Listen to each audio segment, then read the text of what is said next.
Chamber of Commerce and Industry, Brian Ang, tinawag na hopeless ang Pilipinas dahil sa sobrang pagtaas ng taripa mula sa 17% hanggang umabot ng 19%. Political analyst, hindi kinaya ang pag-iinsulto ng Marcos administration sa katalinuhan ng mga Pilipino. Pero bago ang lahat, kung hindi pa kayo nakapag-subscribe sa channel na ito, please do subscribe para mas maging updated pa kayo sa mga susunod kong mga videos.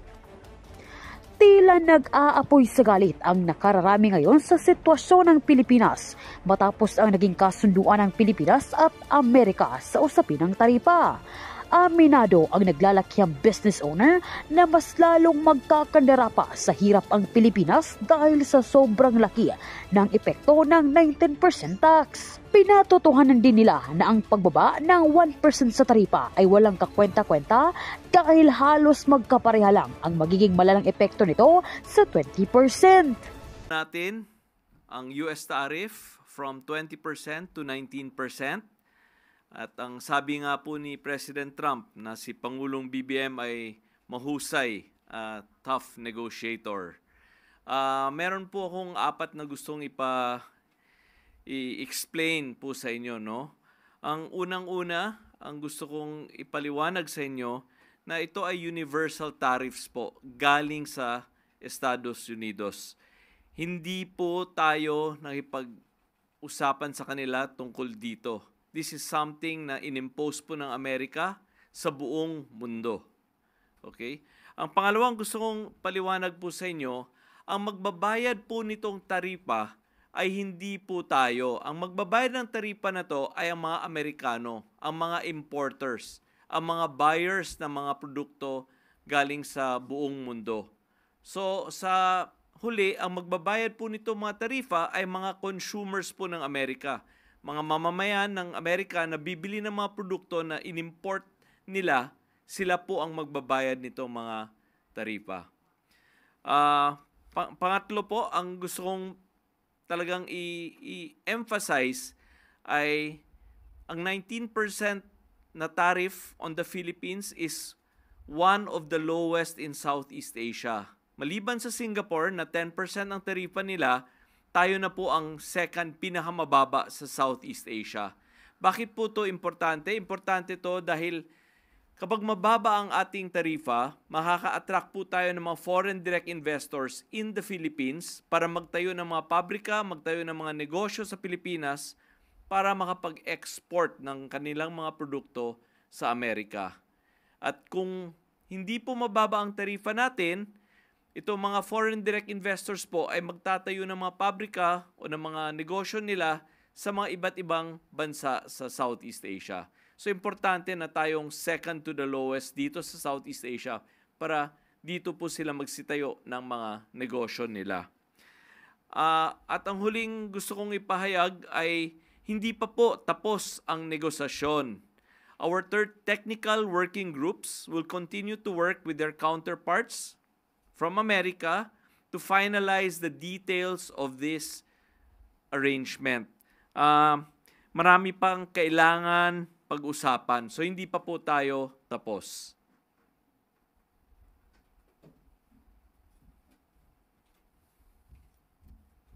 Ito po, magandang umaga ulit, Sekgo. Mas maganda po talaga na matanong po namin kasi marami po mga netizens.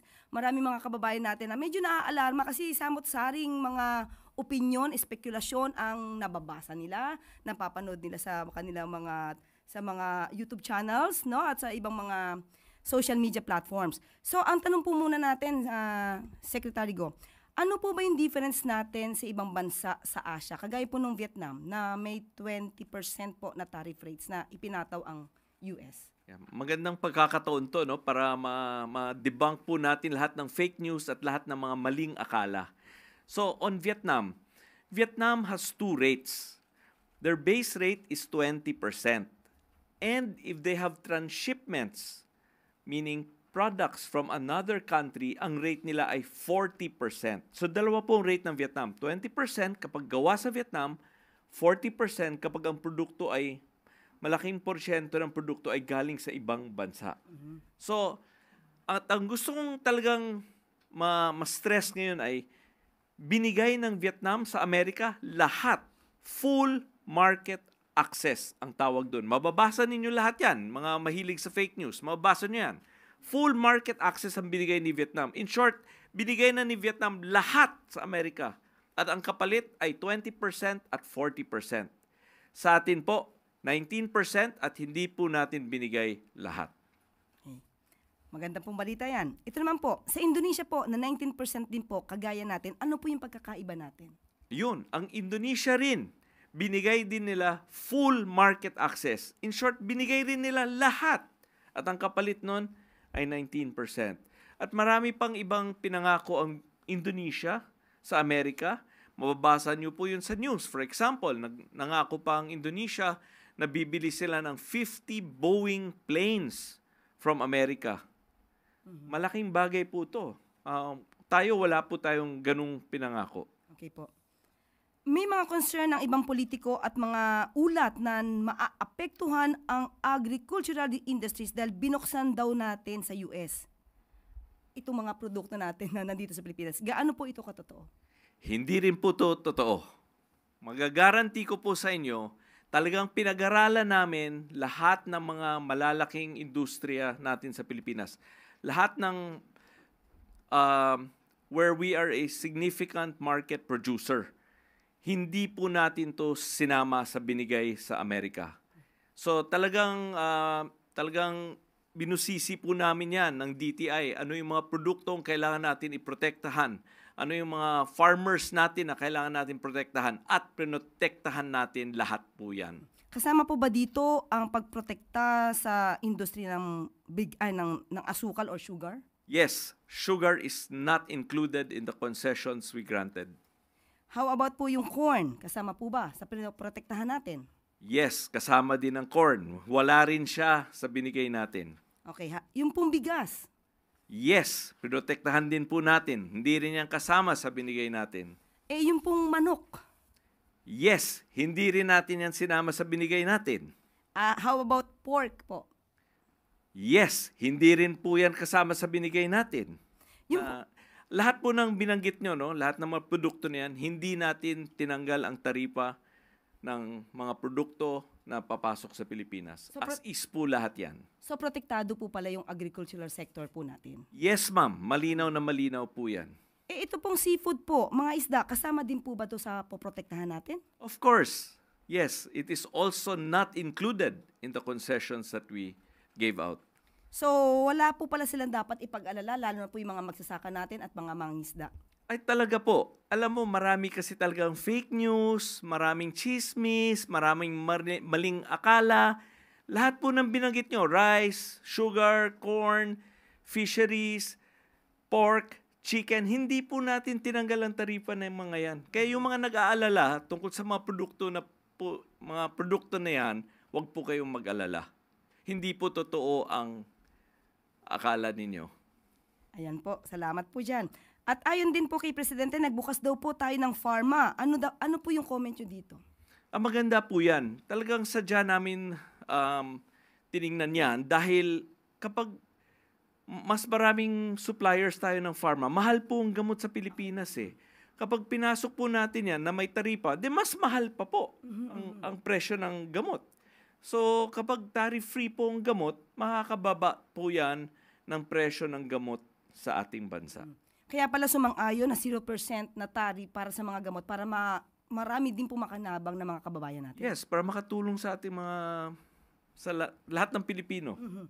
Binuksan din daw po natin sa automobile ang 0% tariff. Ano po yung komento natin dito? Yes, ganito kasi po yun, no? Katulad ng sinabi ko kanina. Tiningnan natin ano yung mga industriya natin sa Pilipinas. At yung mga industriya natin na gumagawa tayo ng mga bagay, pinotektahan po natin yan. Alam naman po natin, hindi tayo gumagawa ng kotse. Hindi naman tayo gumagawa ng automobile sa Pilipinas. So by opening the automotive or car sector to the US, wala po tayong sinaktan dito sa atin. So wala maaapektuhan dito sa atin. Yan talagang punto namin. Ang maraming akala na, ewan ko anong mga inaakala nila na maraming masasaktan dito sa Pilipinas. Hindi po, kasi ang mga sectors na inopen natin, wala tayong masasaktan na industriya dito. Yun hindi natin pinoproduce. Yes po. Yes po. Or we produce in very, very, very, very little quantity. Ayan. Yun po to sa soy at sa wheat. Ayun din po. Oo, bakit po? Yun din po. Following the same principles po. Hindi naman tayo gumagawa ng soya dito. Hindi naman po tayo gumagawa ng wheat dito. Kaya mabilis tong buksan. Yeah, so ano same pong pakinabang? pareho yung prinsipyo po. Pagka pinasok po at 0% tariff po yung wheat and soy, sino po yung makikinabang? Unang-una po, ang wheat, bababa po ang presyo ng mga pandesal, ng mga tinapay sa Pilipinas, no? Ang soya naman po, ito po ang feed material po ng ating mga pork, Baboy? mga baboy, mga manok. Ito po yung, tsaka po yung mga isda. Ito po yung feeds na kinakain po ng mga hayop that we produce domestically. Mas makakatulong pa rin po pala. Ay, sa syempre mga po. magsasaka, sa mga manghihisda natin. Yes, ma'am. Yung mga pinapapasok natin na walang taripa, ay ang purpose po nun ay baba ang presyo ng bilihin sa Pilipinas. So pag nagpasok tayo ng gamot, for example, na walang taripa, mumura ang gamot. Pag nagpasok tayo ng feeds dito na mura, mumura din ang presyo ng baboy, presyo ng manok, presyo ng isda. Ganun po yun. So ang pinapapasok natin ang mga pagbaba ng presyo ng mga bilihin. Opo. Ayan. Maliban po sa tariff cut, ano pa po ba ang nakuha natin sa US trip ni Pangulong Marcos Jr.? Nabanggit na po ni Presidente na nakakuha pa tayo ng suporta ng Luzon Economic Corridor. May additional po yatang mga $15 million na ibibigay ang Amerika sa atin. Tapos po sa mga mga private meetings din po, maraming private meetings po si Presidente. He met over 10 companies and organizations from the United States sa biyahe niya. Okay, maganda rin po pala ang nag-idulot ng US trip na to ng Pangulo. Yes, ma'am. At nabanggit na po niya na ang halaga ng mga investment commitments na nakuha niya at nakapag-announce na rin po kami sa media just yesterday or today po. Nawawala ako sa oras na yun. Kakauwi lang po kasi kami na 6 a.m. lang po. So hindi ako sigurado kung kailan lumabas. Pero may na-meet po kaming isang hospital group, no?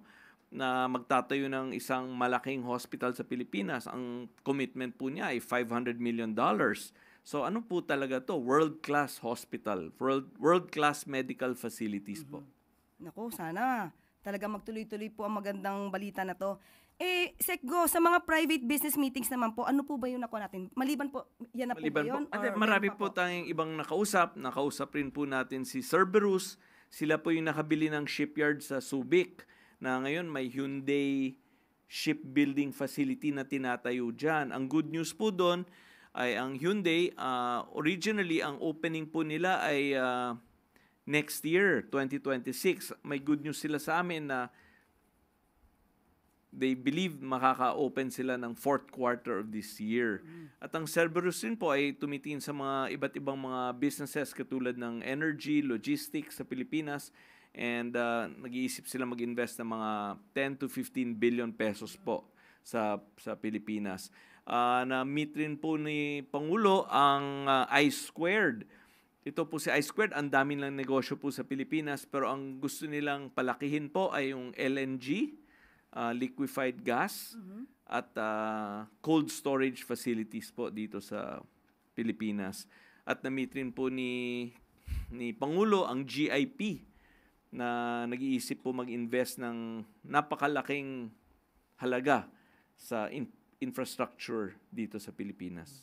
Ito naman po mula kay Ivan Mayrina, Sekgo. The 19% tariff that Trump announced is an increase from what percentage? Or is this a totally new tax? So from zero? Yun po yung tanong po. Ang 19 po na to, before we went to the US, it was 20%. So with our trip, napababa po to ni Pangulo from 20% to 19%. Okay, ito pa po. Mula naman po kay Jean Mangalus ng Philippine Star. While President Marcos has dubbed the 1% reduction on tariff rates as a success, Many are calling this, sabi nyo nga po, may mga fake news, many are calling this as an unfair deal since we would open several markets to the US. Pero paano na-explain nyo na rin po? Pero sige po, ano po, what's your reaction po on this? Yeah. Ay, unang-una po ay hindi naman kasi talaga po to deal, no? Kaya pinaliwanag ko sa umpisa po na hindi naman to isang tarifa na bilateral discussion or multilateral discussion. Unilateral po ito. Talagang inimpose lang po ito ng Amerika sa atin at sa buong mundo. At hindi lang po sa atin. Sa buong mundo niya po ito ginawa. Kasama na ang European Union, kasama na po ang Japan, Korea, Mexico, Canada, China. Lahat po ito inimposean niya ng tariff. So, hindi naman tayo nag-iisa dito. So, Sir Secgo, sabi niyo po kanina, hindi naman po tayo magbabayad. Hindi tayo magbabayad doon 19% na tariff. Kundi mga nag-i-import sa Amerika, most probably, baka mga US citizens pa po ang magbabayad dito. So can you elaborate on that po? Na example po, kung mag-export po tayo ng isang bagay from the Philippines, let's say, ang halaga niya ay $100.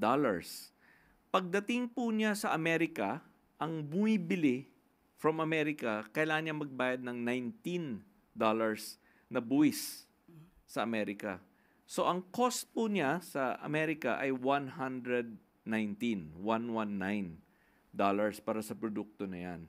At kung ibebenta niya po to sa mga citizens ng Amerika, kailangan niya kumita, di ba? So, dati, siguro kung nabili niya sa atin ng 100, bebenta niya sa customer niya ng 120, ngayon po, cost niya 119, siguro kailangan niya ibenta sa customers niya 150 na or 140 na. So, in the end, ang magbabayad po nitong tarifa na to ay yung mamamayan ng Amerika. Yung consumer dun sa Amerika. Consumer po doon ang magbabayad.